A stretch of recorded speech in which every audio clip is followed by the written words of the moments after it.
السلام عليكم ورحمة الله وبركاته. ازيكم يا باشمهندسين؟ عاملين ايه؟ وحشتوني جدا.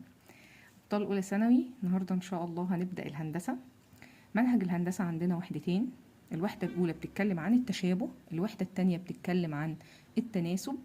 وان شاء الله هنزل لكم الحصص بتاعتها بالتتابع، فتابعوني دايما، اعملوا سبسكرايب هيوصل لكم اي فيديو بنزله.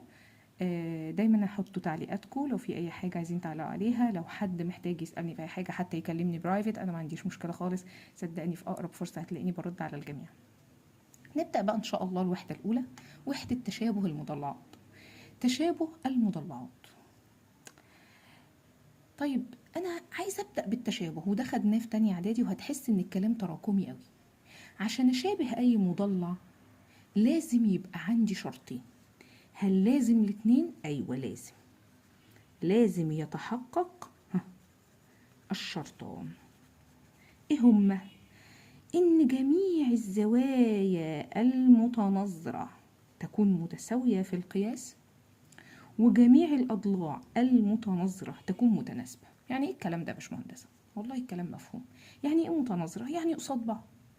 يعني ايه برضو قصاد بعض؟ طب بص معايا، لو انا جيت قلت لك المضلعين المرسومين دول، لو قلت لك المضلع ا ب ج د، علامة التشابه عاملة زي حرف النون كده، أو عاملة زي علامة التقريب، يساوي تقريبا. فلو قلت لك المضلع أ ب ج د، أنا اللي بقولك إنه يشابه المضلع س ص ع ل. صلى على النبي عشان الكلام ده انت هتفتكره معايا، وهتلاقي والله العظيم تراكمي كل ده خدناه في الاعدادي، ولكن احنا بناخده تاني بانواع اسئله مختلفه تماما. بقى انت باشمهندس بتاع ثانوي خلاص. بص يا عم، اول حاجه انت قلت ان في شرطين يا باشمهندسه. اول واحد ان الزوايا الايه؟ المتناظره. طب تعالي نتكلم عن الشرط ده الاول. الزوايا المتناظره يعني ايه متناظره؟ احنا قصاد بعض، بتناظرها في وشها، تكون متشابهه، تكون متساويه في القياس عشان يتشابه. مبدئيا احنا خدنا التطابق يعني حاجتين زي بعض بالظبط، جميع اضلاعهم متساويه في الطول وجميع زواياهم متساويه في القياس. صح. هل التطابق هو التشابه؟ لا، شبهه يعني شبهه بس مش قوي. زي انت واخوك الصغير، لو اخوك شبهك بس انت اكبر منه واطول منه، لكن هو شبهك بالظبط بس على صغير مثلا، هو ده التشابه. فلو جيت ابص بقى على المضلعين دول، اعتبر ده المضلع الاول وده المضلع التاني، من واحد ومن اتنين، وعايزه اشبهه. يلا نبص على الزوايا الاول عشان نحقق اول شرط. هقول له الموضوع بسيط يا باشمهندس. متناظرة يعني ايه؟ قصاد بعض. يبقى زاوية ألف تكون مساوي مين؟ الأولى هنا برضو س، يبقى زاوية ألف تساوي زاوية مين؟ س. كلام سليم. طب زاوية ب تكون تساوي زاوية مين؟ برافو، صاد اللي قصادها. ادي الب تكون تساوي مين؟ صاد، صح. طيب زاوية ج تساوي مين؟ عين، برافو. زاوية ج ده تساوي زاوية مين؟ عين اهي. ماشي، فاضل مين الأخيرة؟ د تساوي لام، يبقى د ده تساوي لام دي. يبقى كل زاوية واللي بتناظرها متساوية في القياس. يعني لو دي 60 دور أخرى لازم تكون 60، لو دي 80 لازم دي كمان تكون 80، لو دي 120 لازم دي تكون 120، لو دي مثلا 110 لازم دي كمان تكون 110، وهكذا.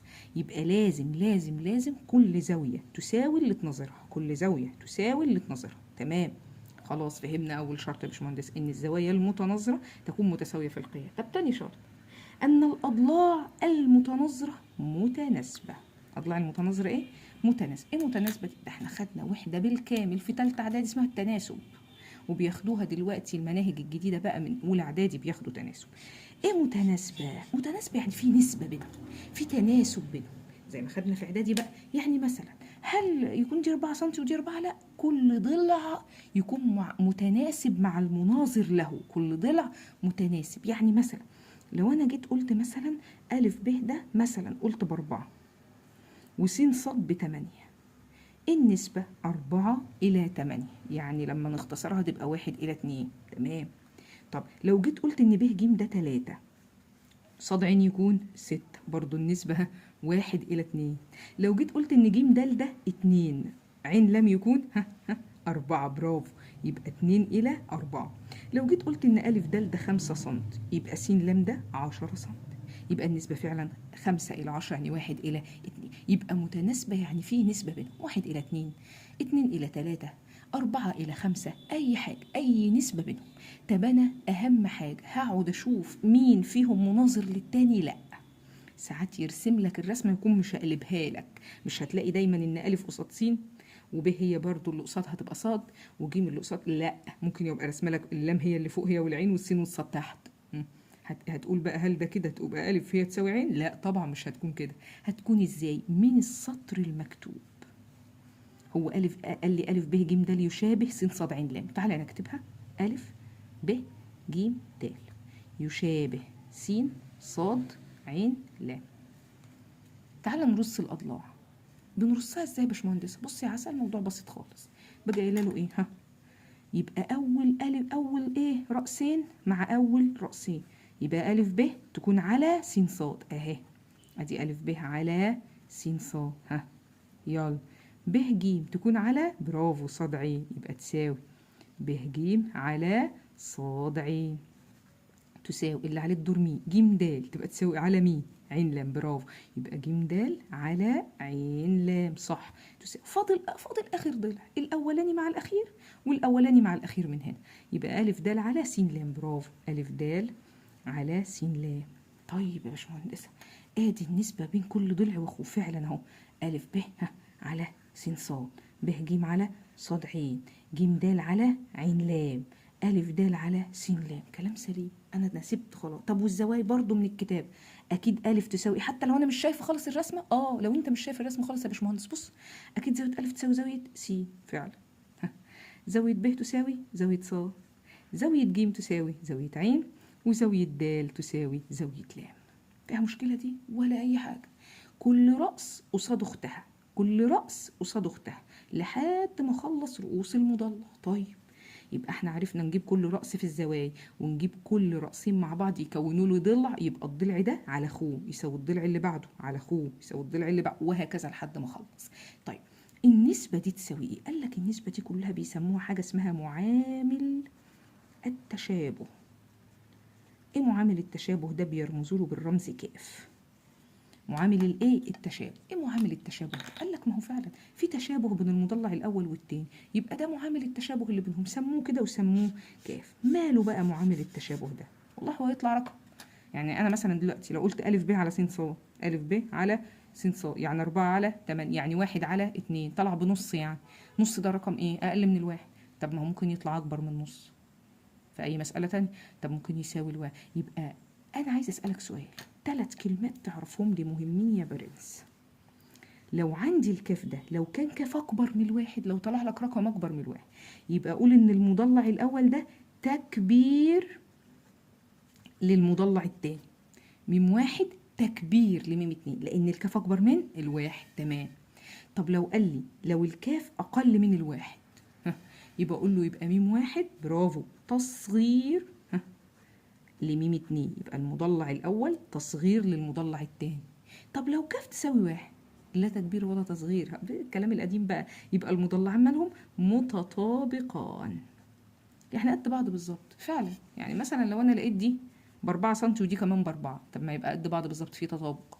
لو دي ب3 ودي كمان ب3، لو دي ب2 ودي كمان ب2، لو دي ب5 ودي كمان ب5، يبقى لما اقسم 5 على 5 فيها الواحد الصحيح، يبقى فعلا متطابقان، ان جميع الاضلاع متساويه في القياس، وجميع في الطول، وجميع الزوايا متساويه في القياس. يبقى فعلا ده مضلعين متطابقين مش متشابهين، لان قلنا التشابه شروطه الزوايا تكون متساويه في القياس، انما الاضلاع متناسبه مش متساويه في الطول.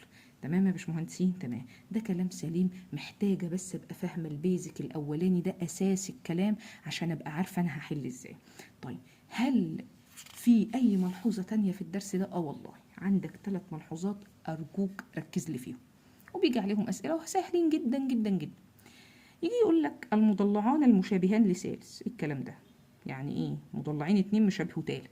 يعني لو قلت ميم 1 يشابه ايه؟ ميم 3، وجيت قايل ميم 2 روخر يشابه ميم 3، هما الاتنين مشابهين لده. يبقى لو قلنا بما ان ميم 1 يشابه ميم 3، طب ما هو روخر ميم 2 يشابه ميم 3. طب استنتج انت والنبي يقول لي ميم 1 يشابه 3، ميم 2 يشابه، طب ما معنى كده ان 1 و2 روخر ايه؟ متشابهان. يبقى سؤال بيجي كتير، المضلعان المشابهان لثالث يكونان متشابهان يا باشمهندس. بسيطه وسهله، ما فيهاش اي حاجه. طيب لو جيت اقول لك مثلا لو عندي مضلعات منتظمه، لا يعني ايه بقى؟ ركز لي كده وقول لي يعني ايه مضلع منتظم. والله عارفين الكلام ده قديم وفاكرينه. يعني ايه شكل منتظم؟ كلمه منتظم يعني ايه؟ يعني ليه نفس عدد الاضلاع، واضلاعه متساويه، وزواياه كمان متساويه في القياس. زي ايه؟ يعني الخماسي المنتظم. طب ما احنا بنبدا من الاخر لما تيجي من الاول. طب لو قلت لك عندي مثلثان متساويان الاضلاع، ها، قول لي انت، المثلث ده متساوي لايه؟ الاضلاع. المثلث ده متساوي الاضلاع، هل هم متشابهين او ربنا؟ ليه ليه ليه؟ عشان يا حبيبي لما يكون الثلاثه دول متشابهين فكل زاويه ب60، وكذلك الثلاثه دول متشابهين فبرضه كل زاويه ب60. ما اي مثلث في الدنيا متساوي الاضلاع ايه؟ الزاويه فيه ب60 معروفه. طب ما هو يبقى كده في نسبه بين كل ضلع والاخر، وكمان الزوايا متساويه في الايه؟ في القياس، يبقى اذا متشابهان. طب ايه كمان؟ قول لي انت. ها، لو عندي مربع، ادي واحد صغير اهو، بص، واحد كبير اهو. طب ما كل زوايا المربع كام؟ 90. يبقى انا كده حققت اول شرط تشابه اللي هو بتاع الايه؟ الزوايا. فاضل لي الايه؟ الاضلاع تتناسب. الا طب ما هو ده قد ده قد ده قد ده. طب وهنا ده قد ده قد ده قد ده. ماشي، استفدنا ايه؟ ما هو لو ده 2 يبقى كله 2. طب لو الضلع هنا مثلا ب3 يبقى كله ب3، يبقى النسبه 2 الى 3، 2 الى 3، 2 الى 3، 2 الى 3. خلاص. يبقى اذا جميع المربعات متشابهه. اي مربع في الكون يشابه اخوه، لان الزوايا كده كده 90، والاضلاع كده كده هيبقى فيها تناسب. طب والمثلثات المتساويه الاضلاع متناسبه متشابهه. طب لو قلت لك الشكل الخماسي المنتظم، جميع الاشكال الخماسيه المنتظمه متشابهه، جميع الاشكال السداسيه المنتظمه متشابهه. طب لما يجي لي سؤال زي ده يقول لك جميع نقط متشابهه، هل المثلثات والسلام؟ لا.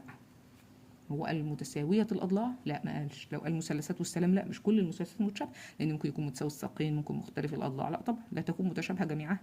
طيب هل المربعات؟ لسه قايلين أي مربع في الدنيا متشابه مع أي مربع في الدنيا، يبقى جميع المربعات متشابهة. هل المعينات جميعها متشابهة؟ لا، دي لا. المربعات مش جميعها، المعينات مش جميعها متشابهة، مش جميعها طبعا متشابهة. الأضلاع من بره كلها تكون مظبوطة، ولكن الزوايا لا، يبقى دي لا. طب المستطيلات برضو لا. يبقى ايه الاشكال اللي تكون جميعها متشابهه؟ المثلثات المتساويه الاضلاع، المربعات، الاشكال الخماسيه المنتظمه، السداسيه المنتظمه، وهكذا وانت ماشي، بس يقول لك كلمه المنتظمه. خلاص كده. طيب ملحوظه بسيطه وسهله. بص الملحوظه المهمه قوي قوي قوي قوي دي، واللي بيجي عليها مسائل كتير. يجي يقول لك ايه؟ خد بالك ان النسبه بين محيطين مضلعين، اي مضلعين في الدنيا، النسبة بين محيطين مضلعين متشابهين، لو عندي مضلع يشابه مضلع، يبقى محيط الأول إلى محيط الثاني يساوي برضو النسبة بين طولي ضلعين فيهما. يعني إيه؟ يعني النسبة اللي إحنا كنا لسه بنحطها هنا، بص كده معايا، أدي المضلعين. طبعا إحنا حطينا النسب اللي بين الإيه؟ الأضلاع، تمام. كل ده يساوي محيط الأول إلى محيط مين؟ الثاني. والله والله. يبقى النسبة بين محيطي مضلعين متشابهين تساوي النسبة بين طولي ضلعين متناظرين فيهما، طولي ضلعين متناظرين فيهما. يبقى زودنا على سطر التناسب اللي احنا عملناه من رؤوس المضلع الأول مع رؤوس المضلع الثاني، إن محيط الأول إلى محيط الثاني يساوي نسبة أي طول ضلع إلى أخوها المناظر. تمام؟ طيب نستفاد من ده. بص في مثال على الكلمة دي بيقول لك مضلعان متشابهان، شكرا، النسبة بين طولي ضلعين متناظرين فيهما 1:3. تمام. إذا كان المحيط الصغير 15، محيط الأصغر كام؟ 15، فإن محيط الكبير، طالب الكبير، والله عادي، أنت بتقول النسبة بين إيه؟ طول ضلعين متناظرين فيهما 1:3، أدي 1/3. طب ما هو النسبة بين أي ضلعين يساوي النسبة بين الإيه؟ محيطي المضلعين، عادي، يبقى هتساوي الأصغر بكام؟ ب15. هحطها فين؟ قصاد الواحد ولا قصاد التلاتة؟ بيقول لي الأصغر يبقى قصاد الواحد، وطالب الأكبر سميه س يا عم، وطرفين في وسطين، يبقى س تساوي 3 في 15، وبقسم على اللي قصاد المجهول، يبقى 3 في 15 على 1 تساوي 45 سم. يبقى محيط المضلع الأكبر كام؟ 45 سم. بسيطة وسهلة، ما فيهاش أي حاجة يا باشمهندس. تمام ماشي، كلام سليم. طيب هل في أي كلام نظري أو ملحوظة أو أي حاجة تانية في الدرس؟ لأ. يبقى الدرس تاني نراجعه كده بسرعة مع بعض. يا حبيبي في حاجة اسمها تشابه غير التطابق. ايه التشابه ده؟ اي شيء متشابه. يعني لو مثلا قلت لك انت واخوك الكبير شبه بعض قوي بس انت كبير وهو صغير، بس شبه بعض بالظبط، يبقى ده في تشابه بينكم. وكذلك في اي شيء، لو انت زارع في البلكونه عندك وردتين يا عم، في واحده كبرت والتانيه طلعت بعدها باسبوع ولا اسبوعين شبهها بالظبط بس على صغير، يبقى اذا ده تشابه. تمام. التشابه ده عشان يتشابه اي مضلعين في الدنيا لازم جميع الزوايا المتناظره، يعني اللي قصاد بعض، تكون متساويه في القياس. طب وجميع الاضلاع المتناظره تكون ايه؟ متناسبه. تمام. يعني ايه متناسبه؟ هل لازم الشرطين ولا واحد كفايه؟ لا، لازم الشرطين في تشابه المضلعات. تمام.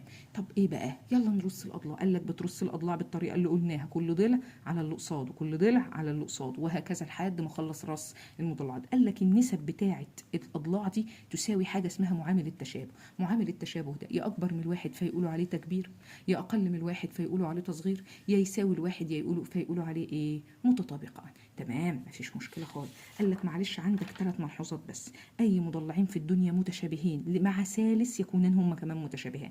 لو ده يشابه ده وده يشابه ده، اذا الاول والثاني الاخر متشابهان. تمام. بيقول لك جميع المضلعات المنتظمه متشابهه. زي ايه؟ المثلثات متساويه الاضلاع، المربعات، الخماسي المنتظم، الخماسيات المنتظمه، السداسيات المنتظمه، وهكذا جميعها مالها متشابهه. قال لك كمان حاجه مهمه، النسبه بين محيطي مضلعين متشابهين، اي مضلعين في الدنيا متشابهين، النسبه بينهم محيط الاول على محيط الثاني يساوي طول الضلع في الاول على طول الضلع في الثاني. ده كلام سليم، وبيجي على الملحوظه دي طبعا مسائل كتير جدا. طب نبدا المسائل بقى. نبدا المسائل. اول سؤال سهل وبسيط خالص، رسم لمضلعين، وبيقول اذا كان المضلع الاولاني اهو اسمه أ ب ج د يشابه المضلع ه واو ز ح، اسمه العفريت الازرق ولا يهمنا. اوجد ايه؟ اول مطلوب عايز معامل التشابه. المضلع أ ب ج د للمضلع ه واو ز ح، يبقى هو عايز اكتب ده مين الاول، وبعد ما تجيبهم هات لي س وهات لي ص. ده المطلوب يا عسل. بسيطه بسيطه يا باشمهندس خالص. نقول لك تعالى نجيب معامل التشابه الاول. مش هرص الاضلاع صح؟ انت قلت مين يشابه مين؟ أ ب ج د يشابه ه واو ز ح. لو كتبت ده الاول غلط لانه قال لي في راس السؤال معامل تشابه المضلع أ ب ج د الى المضلع ه واو ز ح. عارف لما كانش قال الى دي مين لمين كنت اللي اكتب اللي انت عايزه عادي وهيطلع الارقام معاك صح، مفيش مشكله. انما طالما بيطلب معامل تشابه ده لده يبقى لازم ده اللي يتكتب ايه الاول. فهقول له بما ان أ ب ج د يشابه ه واو ز ح. الشاطر بقى الباشمهندس يرص اضلاعه زي ما اتعودنا. يبقى أ ب على ه واو اهو، أ ب على ه واو تساوي ب ج على واو ز شطار، ب ج على واو ز تساوي ج د تبقى على ز ح شاطرين، ج د على ز ح تساوي الأولى مع الأخيرة والأولى برضو مع الأخير، يبقى أ د على ه ح. برافو. مين فيهم المعلوم؟ تعالى كده. أ ب عندي هروح على أ ب، لا ده بصاد زائد 2 مجهولة. ه واو عندي ه واو ده ب6، ما هي دي مجهولة ودي لا، يبقى لا. طب أنا عايزة نسبتين 2 يكونوا الاتنين معلومين. أدخل ب ج، ب ج عندي لا واو زين برضو، لا دي عندي كام سنتي ولا دي كام. ج د فين ج د 15، ز ح فين ز ح س برضو لا. روح على الأخيرة كده. أ د 12 على ه ح 8، إلا دي المعلومة، يبقى اسمها أ د بكام؟ 12 على مين؟ ه ح ه ح كام؟ 8. 12 على 8 بالاختصار، 12 على 4 فيها ال3 و8 على 4 فيها ال2، يبقى النسبة 3 على 2. 3 على 2 دي اللي هي الواحد ونص. هل ده أكبر من الواحد؟ يبقى ده اسمه إيه؟ ميم واحد كده تكبير لميم 2. فعلا واضح، مش ده الكبير؟ ميم واحد اللي هو أ ب ج د تكبير ولا لا لده؟ طبعا له هو وزن ح، يبقى ده أكبر من ده بنسميه تكبير. شكرا، أنا كده جبت أول مطلوب. طب تاني مطلوب، الراجل بيقول لك هات س وصاد. س ده ايه؟ طول ضلع. طب وصاد ده برضو جوه طول ضلع أ ب. لما تيجي نكتبه من النسبة اللي انت لسه حالل بيها. أ ب بكام؟ والله أ ب دي بصاد زائد 2 على ه واو بكام؟ برافو 6. كل ده يساوي النسبة اللي انا مطلعاها المعلومة اللي هي 3 على 2. طرفين في وسطين يا معلم يطلع لك مين؟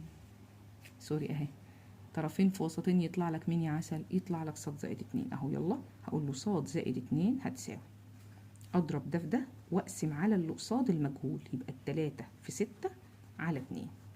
فيها الكام؟ فيها التسعة. 18 على الاتنين فيها التسعة. ده صاد زائد 2 ب9، وانا عايز الصاد بس، والنبي يقول انت بقى ها كلام فارغ، نودي الاتنين هناك باشاره مخالفه، 9 ناقص 2 7 سم. يبقى الصاد بكام؟ ب7 سم. طب نكمل. ها انا عايز س، فين س دي؟ اهي. يبقى هقول ايه؟ ج د على زنحه اللي فيها س هي اللي هكتبها، يبقى ج د 15 والزنحه اللي هي الس 15 على س برضو تساوي ايه؟ 3 على 2 اللي جبناها من الاول خالص. يبقى هقول له ها يلا ج د 15 على زنحه اللي هي مين؟ س، يبقى 15 على س تساوي 3 على 2، وبرضو طرفين في وسطين. هضرب دول الاتنين في بعض واقسم على اللي قصاد المجهول، يبقى س تساوي 2 في 15 على 3. 2 في 15 ب30، 30 على 3 فيها الكام؟ ال10 سم. يبقى السين طلعت معانا ب10 والصاد طلعت معانا ب7 سم. شكرا، ولا فيها اي حاجه. تمام تمام تمام. مساله بسيطه بس ايه، وبنجر رجلنا كده للحل مش اكتر. طب نكمل. قال لك يا باشمهندس ممكن يجي لك سؤال بطريقه مختلفه خالص، يجي يقول لك ايه؟ لو عندك مثلثين متشابهين. خد بالك انه قال لك في راس السؤال ايه؟ مثلث ا ب ج يشابه د ه و. ا ب ج يشابه د ه و. خد بالك الف مش قصادها د هنا، يبقى زي ما كنت بقول لك مالكش دعوه بالرسم طالما كاتب لك مين المتشابه. بص هنا بس، مالكش دعوه بشكل الرسم. ادي مش هقلب لك ده، والمفروض دي تكون تحت ودي فوق عشان تكون متناظره لنظرك، تكون الاضلاع قصاد بعضها بالنسبه لعينيك، فانا ما يخصنيش، انا هبص على اللي مكتوب. يبقى اكيد زاويه ا تساوي زاويه د، زاويه ب تساوي زاويه ه، زاويه ج تساوي زاويه و. كمل قرايه بقى. بيقول لك انه متشابهان، ومحيط الكبير ا ب ج مديهولي ب81. عايز اطوال اضلاع ا ب ج. مدي محيط ده، محيطه مديهولي بكام؟ ب81 سم. ومدي هنا اطوال اضلاع كل ده، وعايز اطوال اضلاع ده. هو مش كل ضلع على المناظر له يساوي محيط الاول على محيط التاني؟ ها والله. طب ما انا ما عنديش محيط التاني يا عبيط، ما انا اقدر اجيبه، ده عندي الثلاث اضلاع.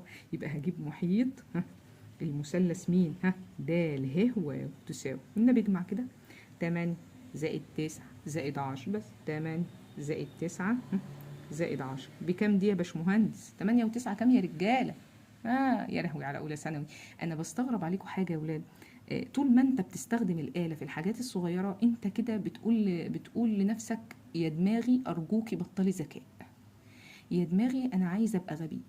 كأنك بتقول لنفسك كده بالظبط. شغل مخك يا بابا، شغل مخك، ما تركنوش. طول ما هو مركون ومرتاح مش هيتذاكر. وللاسف مناهجكم والاسئله اللي بتجيلكم تقيله تقيله تقيله بالنسبه لحاجات تانية. يعني للذكي مفيش حاجه بتتقال عليه بعون الله طبعا، والشاطر والمجتهد. فارجوك مش كل حاجه امسك فيها الاله. يعني انا شفت بنفسي طلبه بيمسكوا الاله في 8 زائد 9 دي، والنبي دي فيها حاجه؟ 8 و9 17، 17 و10 27 سم. يبقى انا جبت محيط ده بكام؟ ب27 سم. تمام. يلا اعمل ايه دلوقتي يا باشمهندسه؟ ما انا عارف ان كل ضلعان متناظران النسبه بينهم تساوي النسبه بين المحيط الاول على المحيط الثاني، فانا هحط الاضلاع. برافو. هقول له يبقى ا ب على مين؟ د ه. اهو ا ب على د ه، هكتبهم لك كله، دي حصه شرح مفيش مشكله. تساوي ب ج تبقى على مين؟ برافو ه واو. اهو ب ج على ه واو تساوي الاولى مع الاخيره والاولى مع الاخيره، يبقى تساوي ا ج على د واو. كل ده يساوي محيط مين؟ الاولاني. مش انا كتبت ا ب الاول والف ب ج اللي فوق الاول، يبقى محيط المثلث مين؟ ا ب ج على محيط المثلث مين يا رجاله؟ يلا اللي بعده ده ه واو. يلا بقى نرص اللي اعرفه. عشان اجيب ا ب الاولى هاخد الايه؟ النسبه الاولى مع نسبه المحيطات، اخلصها اخد التانية مع المحيط، اخلصها اخد التالتة مع المحيط، لان اللي معلوم عني المحيطات. فهقول له ا ب اللي معرفهاش على د ه. فين د ه؟ ب8. يبقى ا ب على 8 تساوي محيط ا ب ج مديهولي معطى في المسألة ب81. يلا المحيط التاني ب27 وطرفين في وسطين، ولا فيها اي حاجة ولا فيها اي حاجه. ولكن كل الحكايه ان انا اقدر اختصر دي عشان تبقى اسهل لي في الحسابات. ما بمسكش آلة. 81 على 27 فيها التلاتة، يبقى النسبه هتبقى 3 إلى 1 تحت. يلا طرفين في وسطين، يبقى من اهو الألف ب هتساوي، طبعا من غير ما تختصر كنت هتقول 8 في 81 على 27، هنا هتقول 8 في 3 على 1، يبقى الألف ب 3 في 8 ب 24 سنتي. شكرا. اللي بعده نفس الخطوة، هاخد ايه النسبة التانية، ها برافو، مع برضو نسبة المحيط، هاخد النسبة التانية ده ها مع المحيط ده اهو، مع نسبة المحيط، يلا فهقول مين ب ج، معرفوش ده انا عايزاه، على ه واو، فين ه واو 9، برضو احنا خلاص اختصرناها بقى، بدل ما نكتبها تاني هنقول 3 إلى 1، برافو. يبقى من هنا ب ج تساوي 3 في 9 واقسم على اللي قصاد المجهول، يبقى 3 في 9 ب 27 سنتي. فاضل لي اخر واحد، هاخد ده مع برضو المحيط ألف ج اللي عايزاها على ده الواو، ده الواو بكام على الرسم 10 سنتي، كل ده يساوي 3 إلى 1، وادي يا عم التلاتة في 10 واقسم على الواحد، يبقى ألف ج تساوي التلاتة في 10 ب30 سنتي. شكرا. يبقى انا كده جبت ايه اطوال الاضلاع زي ما هو طالب مني، هو بيقول لي اوجد اطوال اضلاع المثلث، جبتهم كلهم 27 و30 و24 فقط. شكرا. بسيطه سهله مفيهاش اي حاجه. طب نكمل. بيقول لي ايه، بيقول لي في المساله اللي بعدها يا باشمهندس عندك مستطيلان، عندك ايه مستطيلان متشابهان، ماشي كلام سليم. بعد الاول يعني افترض ان ده طوله وده عرضه، يعني للاول 12 و8 سنتي، ومحيط التاني 200 سنتي، اوجد بعد المستطيل التاني، بعدينه يعني برضو عايز طوله وعايز عرضه. فانا كل الحكايه انا مش هتعب نفسي، انا هقول بفرض الطول س مثلا كده اهو، بفرض طول المستطيل انا عايزه التاني هو س، وعرضه مين ص، خلاص تمام ماشي تمام فهمت. يبقى هفرض التاني طوله س وعرضه ص. انت مش قلت متشابهان؟ يعني طول الاول على طول التاني يساوي عرض الاول على عرض التاني يساوي محيط الاول على محيط التاني. طب ما تيجي نكتب الكلام، طول الاول 12 على طول التاني، انا فرض الطول مين س، تساوي عرض الاول 8 برافو على عرض التاني اسمه ص، تساوي محيط الاول هو مديهولي، اقرا كده تاني، محيط التاني بس هو اللي مديهولي. طب محيط الاول اجيبه منين؟ بسيطه، ما انا عندي الطول والعرض، هقول له يا باشمهندس انا مش صغير، تعالى نجيب محيط الاول كده، محيط المستطيل ايه الاول. ايه قانون المحيط يا باشمهندس بقى؟ الطول زائد العرض، نفتكر ارجوك في 2، طول الاولاني كام 12 زائد عرضه 8، كل ده اضربه في 2، 12 و8 20، 20 في 2 برافو ب40 يا باشمهندس سنتي. يبقى انا كده جبت محيط الاول بايه ب40، هروح احط ال40 هنا. بذمتك ما اقدرش اشتغل على النسبه دي مع المعلوم بسطها ومقامها الاول يطلع س ولا لا، طرفين في وسطين، بعد كده النسبة دي برضو على المعلوم بسطها ومكانها طرفين في وسطين، يطلع لي س وصاد اللي بيسأل عنهم وعايز بعد المستطيل، بعد يعني طوله وعرضه، وانا فرضا ان س الطول وعرضه صاد. تمام. تعالى بقى عشان احب اختصر كده صفر مع الصفر عشان تبقى اسهل بس في الحسابات، الاربعة فيها الواحد و20 على الاربعة فيها الخمسة، يعني النسبة 1 إلى 5.